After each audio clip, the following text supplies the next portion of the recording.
It's good having you with us. Today, we're going to be talking about volleyball.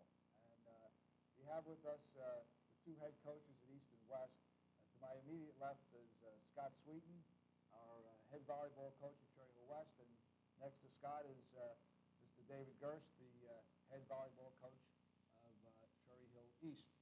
And of course, during the fall season, we're dealing with girls volleyball. But before we get into that, I just want to mention that in relation to sports at the high school level in New Jersey, all sports in New Jersey are function under the sanction of the New Jersey State Interscholastic Athletic Association, otherwise known as the NJSIAA, and we work very closely to be sure we follow all their rules. And each show, what we'll try and do is highlight or speak a little bit about concerns that often come up in the community about athletics and the State Athletic Association. Today I just wanted to mention some words about the general rules of eligibility. Before each season, one of the roles of the athletic director is to make sure that all the athletes that participate in all our teams are eligible. If they're not eligible and they participate, the high school can suffer a very severe penalty, which is imposed by the NJSIA. Generally speaking, the basic rules of eligibility are pretty simple. In other words, to be involved in a sport in September, the fall season, a student cannot be the age of 19 before September 1st. Also, he must have passed in the previous year 27.5 credits. And those are your basic two rules of eligibility. But in relation to that, there are many, many other rules and regulations that involve eligibility for a student. If I find the student isn't eligible, I will immediately contact the guidance department, also his coach, and also the student. Because it's quite possible this time of year that a student may have gone to summer school, which may not appear initially on the first look at the eligibility forms when I get to it in late summer in relation to the season. As you know, most of your fall practices start sometime in the last week in August. Different coaches start August 23rd, 25th, 26th, 27th. So right now we're filming this, I believe it's September 19th. So all our teams right now are into their fall season.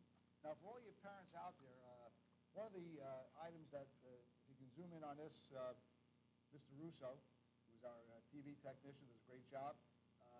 This is the Parent-Student Athletic Handbook Guide that's available at both athletic department offices. All the coaches at both East and West should be distributing this to every athlete at a preseason meeting. Okay, this guidebook is very important to have. It answers a lot of questions about the rules relating to athletics. You'll be able to read through this. And if you have any questions about anything that's included in here, please do not hesitate to call the athletic department at East or West. Okay, at Cherry Hill East, the telephone number is 424-5589. That'll get you right into the athletic department. And here at Cherry Hill West, the number to reach the athletic department directly with any of your questions is 663-8006, and the extension is 315. Also, very importantly, in this book is it has directions to almost all the high schools in the South Jersey area. Bob, you and myself, along with Dave Gurst and Ryan James over at East, some coaches there, put together the book last year, and we update it as we find if there are new opponents that the schools have to travel out to. We then update the book at the next opportunity and include directions to that school there. So it's very important to get one of these. Look at the rules. If you have any questions, talk to the coach, call the athletic offices, but also keep this in your car so you know how to get somewhere, okay? Because it's really a great book. We have many of the officials associations around South Jersey come over and ask for copies. The bus drivers ask for them because quite often it's hard to know how to get to like maybe 200 schools that we may be possibly playing against. And, you know, new bus drivers, new coaches, you got to know how to get where you're going.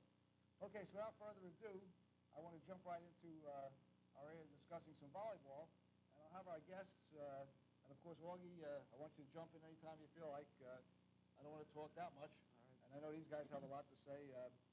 Volleyball has been a sport that's been in South Jersey now for, I'd say, close to 10 years. This is the 10th year. This is the the 10th year, and I remember when it first was getting started, actually the impetus to start volleyball in South Jersey actually started right here in Cherry Hill.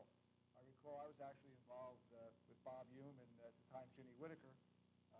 I don't know if Bob was around quite yet, but Ginny and I, we called the meeting of the schools that might be interested in starting volleyball, and Cherry Hill, both East and West, were teams that were in the inaugural groups, although I think East followed the year after. In the second year. East got in the second year. So I want to introduce our guests again, Scott and David. Why don't each of you take a time to tell us a little bit about yourselves, your backgrounds, your parents, your community. I'd like to know a little bit about you guys. You both do great jobs. Your educational background and coaching background, what you've been involved with in high school since you were young teachers. Okay. This will be my 4th and a half year coaching the team. I guess that's how you'd say it, because there was a year where Coach Mark Pinzer and I were co-coaches. But I have been coaching the guys team for the 9 years it's existed. It's a great sport for an athlete of every kind and every level of experience to get involved. At both of our schools, we've been very, very successful.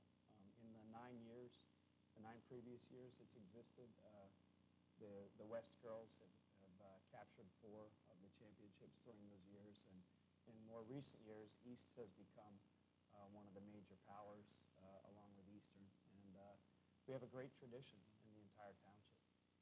I've been coaching the girls. I started the program, and it's our 9th year, and we've won 3 of the conference championships, sharing with Eastern each year we've done it. It's always nice when we always get together with West. We always try and make it kind of a special night. Like last year we made it a special senior night for both schools. We did it together, and we'll do the same thing this year. We'll honor them. And like Scott said, it's great to get as many kids involved as we can. And I think the turnout for you this year has been one of your biggest turnouts. And we always generally have a very big turnout, which makes it tough on us because you can only keep so many kids. But we try and keep the most that we can and offer the most playing time that we can to them.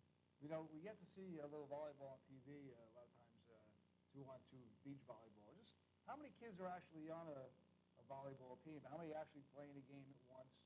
And how many people you have on a bench? And how many levels of the sport are there? I would say, well, first of all, it's 6 in real team volleyball, although there are 4s and two-person sports or versions of it.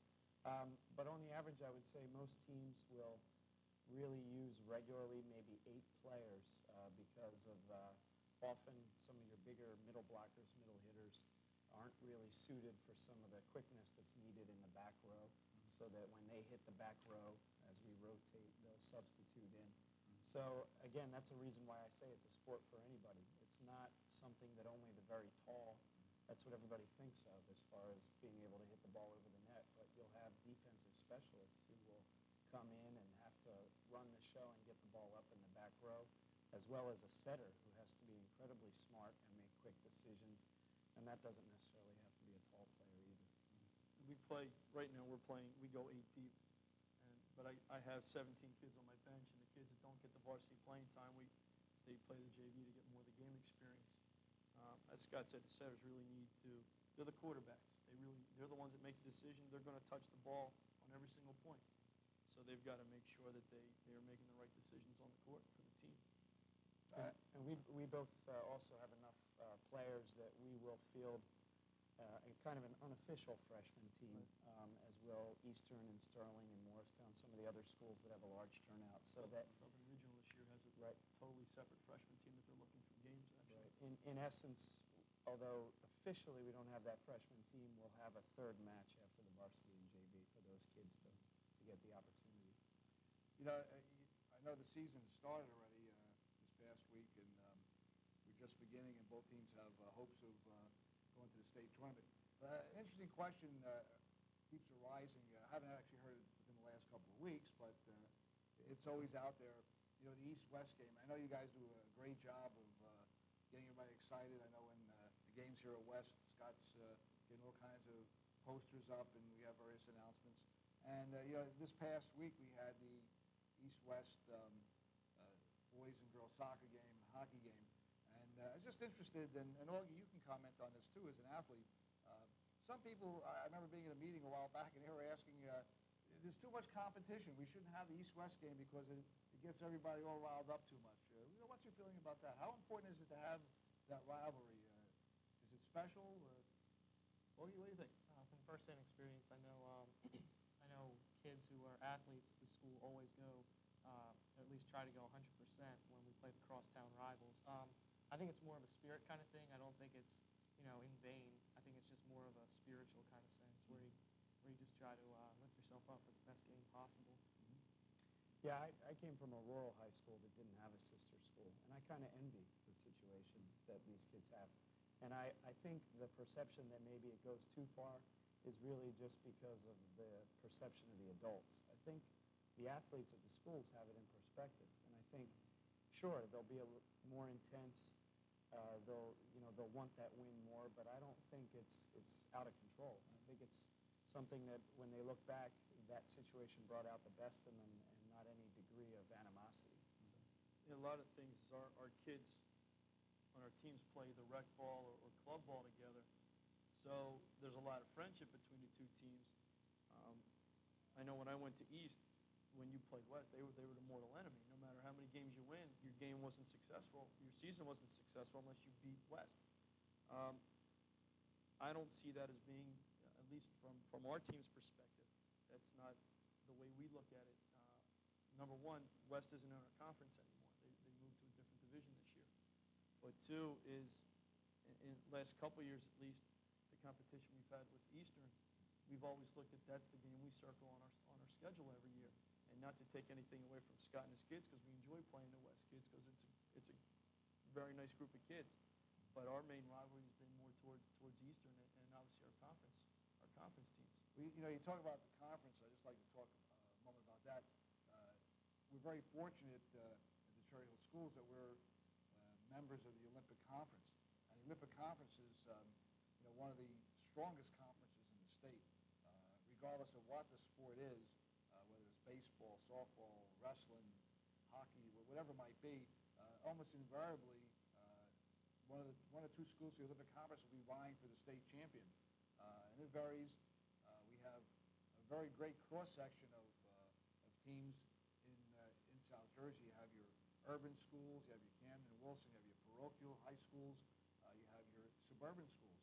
And the schools vary in size from very small, and also your technical schools, too. So you really have a great cross-section, very diverse, and I think the NJSIA looks upon it as actually the ideal conference, would like other conferences actually to emulate what's going on in the Olympic Conference. And the competition's always keen, always keen.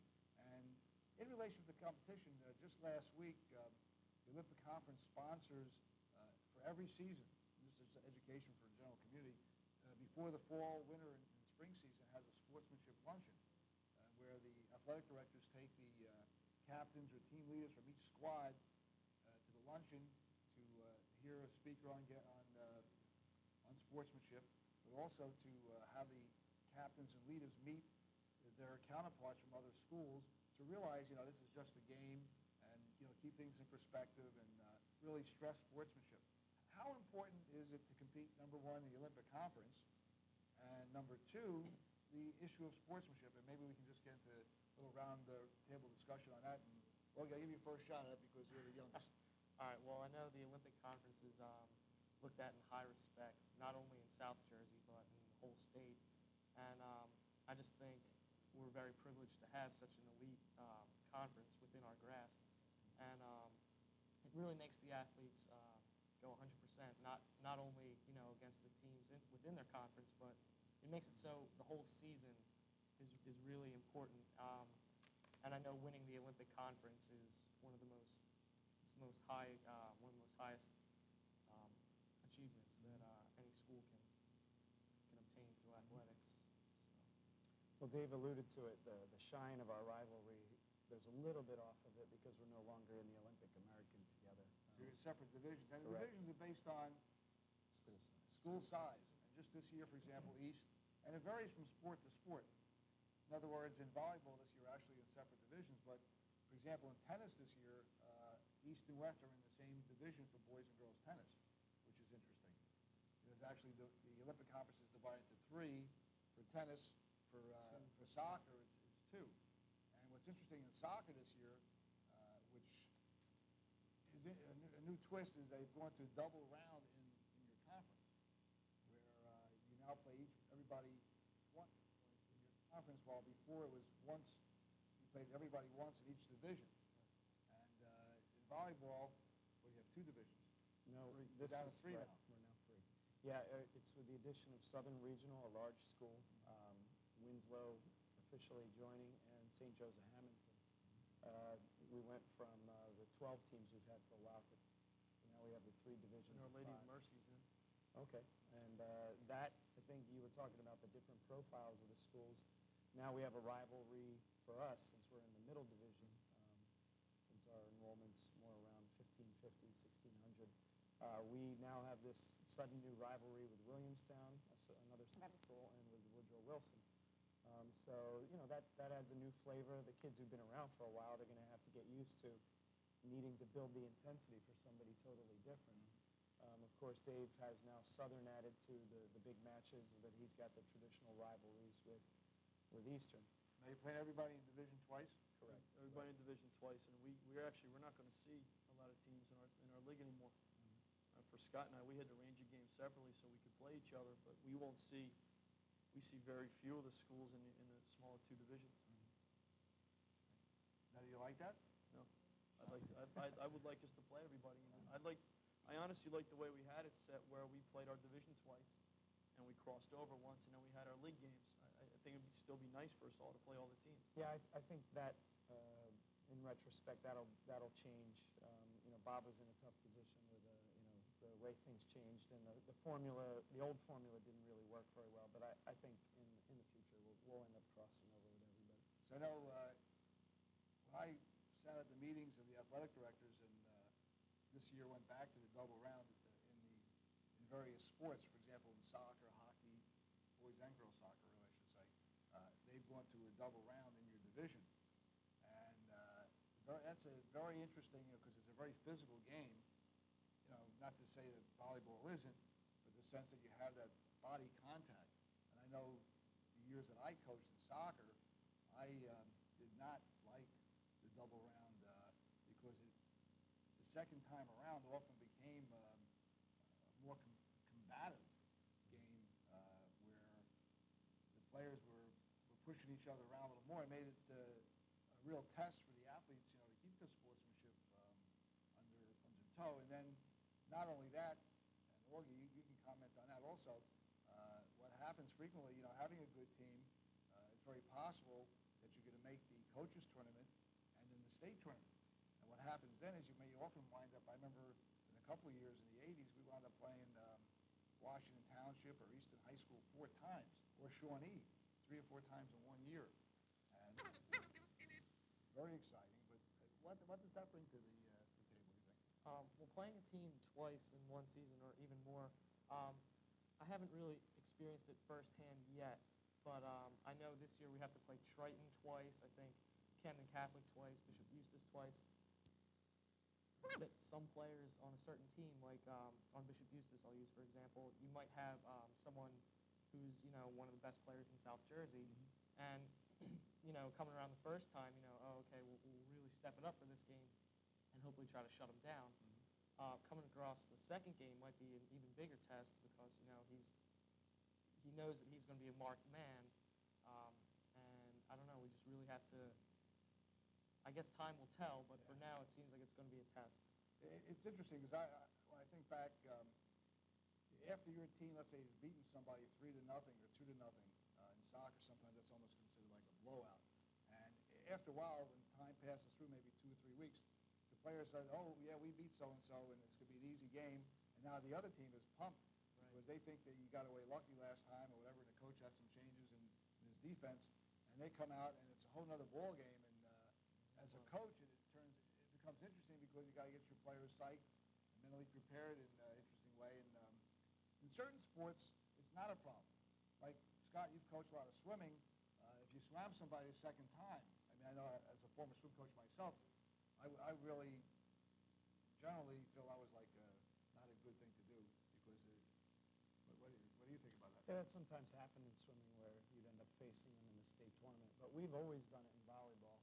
And I don't think that saying familiarity breeds contempt. I don't think that has any application, primarily because there's a bit of a cooperation and a bit of a brotherhood among the volleyball people. Volleyball has always been kind of a niche kind of exception sport where it's because of the lack of involvement of the general public, we kind of already knew each other to some extent. Like I even played with Tom Armour, the coach at Eastern, before the league even started. So throughout the years, we've been very cooperative by sending each other's kids to each other's maybe off-season programs or making each other aware of the rec league opportunities that our own townships were offering. So that for us, it's a total non-issue. Swimming is somewhat similar too because of the vast summer programs that people have already faced each other and we know each other. But it's not a physical game, though. Right, and See, in that's soccer, the exception to it. for Right. example, these guys play with each other all year too. The club teams, I'm sure Augie you'll know, guys from Washington Township and East may be on the same teams. Kids by the Medford Strikers, Mount Laurel, whatever. And you brought up the issue of sportsmanship. That's a major responsibility to. There's a balance there that the coach has to strike between using whatever happened in that previous meeting for motivational purposes, but also, keeping the reins on them in that it can't express itself in ridiculous decisions. But of course, there's no punching each other under the net. So we don't have that. But, Just across the table. Right. Fouling somebody from behind, that's another issue in soccer. So. There's not, as far as sportsmanship with us, it's more not trying to embarrass anybody. Obviously, our kids, we've never had a problem with anybody talking stuff under the net, but I know that does occur.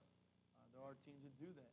They really try and play mental games either by talking to you, under the net or through the net, as the case may be. But, there's games where we'll try and, if you know you're that much better than an opponent, you try and use other kids when you have to. So once again, you don't want to embarrass anybody. Well, I'll throw something out. If you as a player or you as guys as coaches would see somebody on the field demonstrate something that you consider to be unsportsmanlike, what actions might you take? I've pulled athletes out of games, and I've sat them, and I've sat them for the next game. It's the first thing I stress with them in the beginning of the year is sportsmanship. That's the biggest thing, and we talk about it all the time. And with our referees, the first thing they do when we get into huddles before the game is we stress sportsmanship. That's constant reminder, but we've never really had any problems with that in volleyball that I've seen. And again, because of knowing each other from off-season activities together, there's just too much existing respect and friendship. You'll see the girls actually get together before the match and after and chit-chat that, because of knowing each other ahead of time, there's not going to be the kind of stuff that you might see between strangers. Like Mr. Gurst said, in soccer, the ref always stresses it first thing before we even start. However, it does happen in the game. I'm sure it happens in, just about every sport. But it takes the high class athlete to just, hear it. Maybe think about it, but not even acknowledge it. Just kind of let it go by.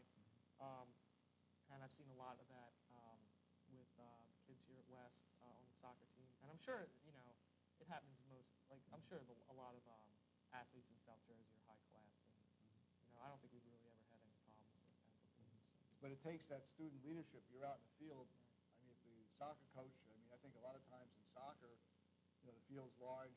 The player is most aware of anything that's happening verbally out on the field. As a senior now, do you feel that some of that leadership falls on your shoulders to tell somebody, hey, knock it off, or coach, we got to get this guy under control? Yeah, I can see that happening a lot. Sometimes you just got to get in someone's face and say, hey, calm down. It's the little things that happen. If you just catch it before it starts, it's the main thing. And I think, a lot of the athletes that we have here are pretty much classy, so I don't think we'll have a problem with that. One thing that's interesting in volleyball I don't think happens in any other team sports is the teams actually shake hands before and after the matches. Which it's just, I guess, tradition in the sport. Before the game starts, they're called up to the net and they all shake hands. And then they go back change sides. Benches actually change also. Pick up and move. Move between games. Right. How come they do that? So there's feel if there's any. There's some courts that have little quirks to them, such as Pennsauken has. Their gym divider is hanging over one side of the court where it's not on the other side. So it can at times be, I guess, advantageous to be on the other side. So they want to make sure it's even that teams play on both sides. And some gyms have sunlight issues. Yeah. Right, right. And our So gym we in the we past bring has our had sunglasses some, to the games. some light issues. But, so in other words, actually in an indoor game like volleyball, you're saying there's home court advantages. Sure. I've noticed in our practices, since we're new to Jones Gym, that when I'm serving at the team in one direction because of the fans, all the floater serves always go to the right. I notice you have those fans on every day, and Yeah. it's quite annoying to me. I meant to tell you, in the morning when I come in, I can't even open the door because I guess the fans have been on all night, and there's such a suction. I got to get two people to help me open the door. And when I come in, my hair blows all around like, you know. Okay, well, I wish we had those I'll problems. try to You guys remember don't have to worry about that. Yeah. I'll try to remember to turn it off. But the 99% humidity that Right. develops in there that's not good. It gets rid that is a factor. There are some Yeah. schools you go to where the fans actually make a difference in the air fans, not the fans in the stands. Make a difference on some of the serves. The softer floater serves, you can Right. see if there's How they about open the the door. ceiling? Size of the ceiling in the gyms. Does that vary much between school to school? Sure, absolutely. There's some that are extremely low. Penn Tech is like playing in a little shoebox. You've got about 5 feet outside the actual bounds of the court in some direction. So yeah, that's big. It's one of the advantages of our move to Jones Gym. That ceiling's higher and it's generally truer because there's that framework in Walsh Gym. So yeah, there are definitely facility issues. And you don't have that divider up over the top of the net anymore, Right. like you had in Walsh Gym, which is Right. nice. Is there any height limitation? In other words, if a gym has to be so many feet high. In other words, let's say you had a team that was short. I mean, would it be possible to play in your mind's eye in our wrestling gym? It's a little bit too low. A little bit too low. A little bit too low. Can get the ball in There the air, was but- only one gym that we've actually gone to where they had to move the court because of where a scoreboard was. That was Williamstown. You can't play on their main court because their scoreboard hangs too low. Yeah, they have a First Union style one. Right. For their Okay, yeah. basketball. So Yeah, they have a new gym in Williamstown, for those who aren't aware, and a beautiful gym with, like you said, a scoreboard that hangs right down the middle. And that does create a problem for volleyball. Yes, it does. Okay, now, how does somebody get ready for the volleyball season? Do a lot of running. What kind of conditioning programs do you recommend for your athlete? And then also, in the same token, I know Augie in soccer probably does an awful lot of running, but our fans out there, our people out there, our community may wonder, well, maybe how do I get my kid involved in volleyball? He's in the 4th, 5th grade. Do they start playing then? Are there feeder programs? Are there mini leagues? And then take that through actually getting ready for the high school season, and then what attributes do you look for? I'm giving like 8 questions at once. That's so. fine. As far as South Jersey, there's not many rec programs for the younger kids. Some of the CYOs have some volleyball. A couple of our kids that have gone through the Catholic schools that come up to us for high school have been involved in. But usually with the rec volleyball, the kids have to be in 8th grade or higher to be involved with that. As far as the conditioning we do, I have the kids, I ask the kids to do a lot of running and touch a volleyball as much as I can. I know we run an open gym, and we invite, every year we've invited, I've told Scott and invited his kids to come over whenever, if they can, to come work out with us, and it's pretty informal. They just go and play. Really don't do any coaching during it. During that time, I let my older kids, the more experienced kids, work with the younger kids and let them get a taste of volleyball. And we do just a lot of jumping drills, a lot of leg work with the calves and the thighs, just to try and develop better jumping and leg strength. Yeah, all three of the big volleyball schools in this area had opportunities for kids to just show up, open gym opportunities, east, west, and eastern, and that's the bottom line. I mean, you can have the kids run, you can have them go up and down steps, you can ask them to stick to certain dietary guidelines, but of course, none of that can be policed, but it's always preferable to have them get in shape while doing the skills. Volleyball is a sport where repetitions of seeing balls come at you, whether it's a floater requires a certain reaction, a floater serve with no spin, or top spin, a totally different reaction. And the bottom line is seeing that hundreds or preferably thousands of times. And that's what puts kids who play in the rec leagues and mostly the clubs way ahead of the others, just having that many more opportunities to teach their body to react properly. And, most people think being involved in an AAU program or with us, a U.S. volleyball organization, is all about these high-tech coaches. Absolutely not. I mean, kids realize they've got to make the decision quick, but they've got to know whether it's a backpedal decision or a running forward decision. And you only learn that from seeing the ball come at you thousands of times. I think we've seen a difference for years, our kids would just come out. The only sport they played maybe was volleyball, and they would just come out and play, and we had to deal with the kids that came out. Now we're getting more and more kids that are involved in either the rec program or club teams. And you can see a difference in the level of play throughout our league has picked up with the number of different facilities, the 5 Points down in Deptford. So the Williamstown and Washington Township kids have become more involved in the South Jersey Next year, volleyball too, club. you jump in, the Lenape School District has approved volleyball, and they'll be coming into the league very shortly. Lenape, Shawnee, Cherokee, and I bet, Seneca. and Seneca when they ever get that open. So before more teams added to the mix, and I would tend to think that they'd all be very strong. I know in those communities, a lot of lake communities and pool communities, and the kids are playing a lot of volleyball. It will still depend on the experience of the coach and how quickly. I mean, if you're playing beach, that's one thing, but when you have brand new kids to the sport, if you're playing two-person, the next responsibility you have is totally different from the specialization that happens with 6 people. And you're going to need a good coach and kids who know that this is not a spectator sport. The ball could be as far away as possible. You have a very specific responsibility. And yeah, they're gonna be a power as long as they have somebody who communicates that to them. And I'm sure they'll be very diligent about finding people to do that. There's been some teams around that had some talented kids, but they just haven't had someone that could teach them the game and get them to that next level. Well, how important is a coach? I mean, we try and get the best coaches we can get. I throw that out at Augie as an athlete. How important do you perceive the role of the high school coach? You played a variety of sports besides soccer. Right. Well, the coach is, the figurehead, the leader. I think he or she has to have the special talent to demonstrate the leadership qualities to their team. And I think that's the most important thing. And I know you guys have had a lot of experience as coaches and even had, teams with legacies. How do you guys feel that, what are your goals for this season?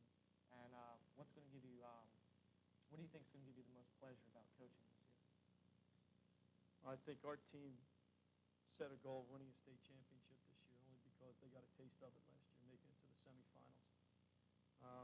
Whether or not we have the talent to get there, we might, but I think my job this year is going to be to try and mold this group of players I have into a team. That's our biggest challenge that we're facing right now. We, as coaches, we have all kinds of different hats we wear. We have to be friends. We have to be psychologists sometimes. We have to be coaches. We're teachers. We teach the game. So we're wearing any number of different hats at any time during the day or practice. I think if the kids also, they'll have to, when I talk about being their friend, but they still know there's that fine line. They can talk to you about anything, but there's the fine line, that has to be drawn between being their friend and their teacher, their coach. And as I said, I think with my team this year, my biggest job is going to be to mold this group of talented athletes into a team.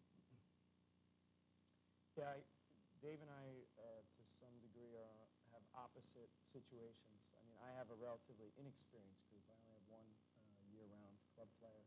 But because of the division we're in, we still have a chance to make some noise competition-wise. But it's really more of a situation where I have to derive pleasure, and I better be able to, since I'm a teacher, of having a group that's on that beginning steep part of the learning curve. And I've got to, enjoy more than the wins and losses, helping them along. And if by season's end, they're much higher on that curve than they were before. Aren't you supposed to turn that off? Yes. But, yeah. Director's responsibility never ends. We should have added Rose to the show. That would have was great. She was just on it. So, yeah, your situation changes from year to year. Again, for us to have been as successful as we were in the past, we had a great number of year-round club players, but now things change and it's a different perspective, but still the profession itself is fun for a different reason. The biggest thing we're going to have is when we have these new players come up from the middle school and watching them develop and progress as the year goes on to try and get them to the level where our other kids are. As I said, there's no feeder program, and they don't do a great deal of teaching the game. They teach skills, how to bump and how to serve and so forth. But I know Scott and I think really have to basically start from scratch every year when we get these new kids. What kind of roadblocks do you see as you start each season? What roadblocks get in the way for a coach or make things difficult? And what things can help make a coach successful? Well, can make us successful if we're surrounded with some talented kids. I mean, that always helps. Other roadblocks could be whether a kid's coming off of injury, if he was an important player on your team, kids transferring, unexpected things, and things that would just impact the team as a whole. You just have to be prepared for anything. Or injuries that occur right when you're starting a season that really all of a sudden set you back. Or various situations that arise. I mean, those are the roadblocks that I would see. It's amazing how totally locked in kids can be to the concept that it's only about how fast you are, how quick you are to get up to that speed, or how tall or how you can jump. We've had some tiny, tiny teams in the past. And we also have faced teams like Pensacola Tech and Woodrow Wilson that are tiny, tiny, tiny. But because they know exactly where they belong, the ball keeps coming back.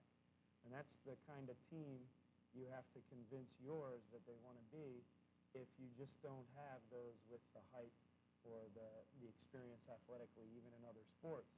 And, I mean, I'm sure we've both seen those kinds of situations, players with all the tools that their parents passed along to them, but because of their unwillingness to realize that at no time do they ever just stand there and watch. They have to realize what is their next job. They could have the greatest skills in the world, but because they're standing here instead of there, and the ball's going there, because we know we set up our defenses based on where the ball usually goes, it can be such a small difference, and you can turn a group of not the most athletically gifted into a great volleyball team because they realize that volleyball is mostly upstairs. We saw the best example of that. We seen that tournament that Scott and I playing as Memorial from West New York. They are generally, if not every year, one of the smallest teams you'll ever see. And he only has maybe 7 or 8 kids on the team, and I don't think any of them are ever bigger than 5'8". But they're all over the court. I mean, they literally have sold themselves for the team, and they get to every ball. It's almost impossible to put a ball down on them. No matter, we come up with a couple of kids that are 6 foot or big 5-footers that can hit a ball hard, but they're always in the right position. So as Scott said, knowing your responsibility on the court and buying into a system is a big thing. Now, when you guys coach, in the past, have you had players that have gone off and played in college or maybe gotten some kind of scholarship? How often is that in volleyball? In the distant past, before I was involved in the girls program, we had Olga Morose, and I forget the name of the school. It was in Connecticut, I believe. Connecticut College. Right. Okay, she went on to play, suffered an injury, so her career had some difficulty. We did recently have Marisha Zimkowiak, and she just decided she was through with playing at that level. But I think it's second only to basketball that women's volleyball, there are more NCAA programs of all divisions than any other. I'm not sure how many specifically. 300 teams in all divisions. I just went through a thing. I'm not sure how many specifically are won as far as the scholarship issue would go, 1 or 2. But it's got to still be the fastest growing. Absolutely. For the guys, it's different. There's a very limited number of programs. But because of what I mentioned before about a player with any height or any layer of quickness or whatever, being able to find a place because you have to just be smart above all else, it's that open to everybody that I think that's a big reason for its growing, along with Title IX reasons. Right. I've had a few players recruited over the past few years. Not when we had started our program, but in the past 4 years or so. We've had players recruited. I had a player that went on a basketball recruiting trip, and the volleyball coach walked down the hallway and said, "You're playing for me." Never saw her play. Didn't even know if she played volleyball, and just saw a 6'2" kid. And he said, "You've got to play volleyball for me." I think a taller kid, just in the past, Joy Pella, very recently for us, who's on a basketball scholarship to Hofstra, was being recruited by a couple schools, even though she only had 2 years of playing experience. And in this past year, Jane Zargami played for us, who was an extremely athletic young lady. She was 5'9", but can almost grab the rim. When coaches were aware of her vertical jump, they weren't even concerned if she played club volleyball. They wanted to see her. So I think now, and I've also talked to college coaches and said, I'm not recruiting anybody under 6 foot tall, which goes against what Scott and I had mentioned a little bit, is losing a little bit on the smaller players that could be defensive specialists or that are athletic and have a good jump leaping ability. So, but going back to answer, we've had a couple of players recruited in the past few years. Okay, I'd like to thank everybody for coming in this morning and joining our show. I hope it's been informative for the public. And if you have any questions of either Scott or Dave, I know you can get them at the respective high schools, and be glad to help you out with any questions you have about volleyball. So please, again, if you have any questions about the athletic programs at East or West, don't be afraid to call. We look forward to your concerns and interests, and welcome your phone calls. And we'll see you next time on Good luck to you guys. Thank you. Meet the Good Coaches luck at to East and West. all the teams this season. Thank you.